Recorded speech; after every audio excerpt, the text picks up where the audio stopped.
এই ভিডিওতে আপনারা নিজ দিয়ে যে লেখাটা সরতে দেখতেছেন এটাকে বলা হয় স্ক্রলিং টেক্সট। তো আজকে আমি আপনাদের দেখাবো আপনারা কিভাবে মোবাইল দিয়ে এই কাজটি করতে পারবেন। তো এই জন্য আমরা ব্যবহার করব মোবাইলের অ্যাপস কাইনমাস্টার। তো চলুন কথা না বাড়িয়ে চলে যাই মোবাইল স্ক্রিনে।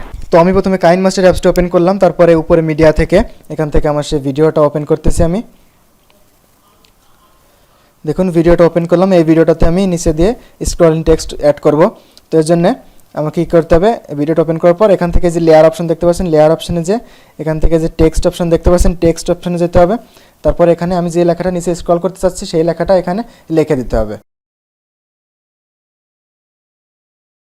তো দেখুন এখানে আমি লিখলাম চ্যানেলটি সাবস্ক্রাইব করে পাশে থাকবেন, তারপর এখান থেকে ওকে দিলাম।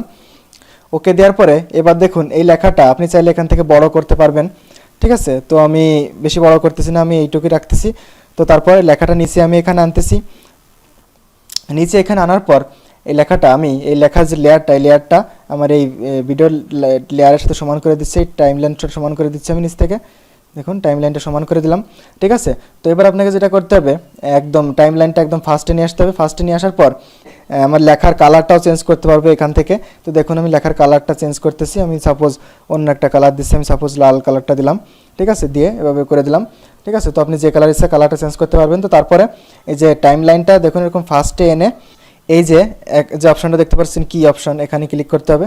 এই অপশানে ক্লিক করার পর এবার আপনাকে যেটা করতে হবে, এই লেখাটা এই যে আমার যে টেক্সটটা, সেই টেক্সটটা এরকম দেখুন এই কোণা থেকে যেহেতু বের হবে, এই কোণায় লেখাটি এখানে রাখবে, একদম সম্পূর্ণ এদিকে বের করে দেবেন না এভাবে, একটু এরকম এই পর্যন্ত এখানে রাখলাম আমি টেক্সটটা, ঠিক আছে। তো তারপরে এবার আপনাকে কী করতে হবে, এই টাইম লাইনটা নিচে থেকে সরিয়ে প্রায় লাস্ট পর্যন্ত নিয়ে আসতে হবে, ঠিক আছে।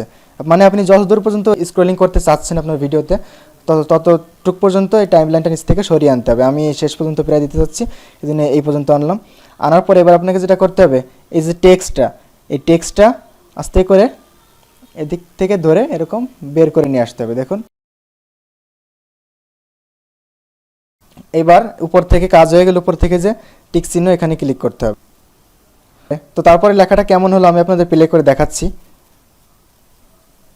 এই দেখুন লেখাটা এখন স্ক্রলিং হয়ে ডান দিক থেকে বাম দিকে সরতেছে, ঠিক আছে। তো তারপরে কাজ হয়ে গেলে শেয়ার অপশন থেকে যে রেজুলেশন সিলেক্ট করে আপনি ভিডিওটা সেভ এক্সপোর্ট করে দিবেন।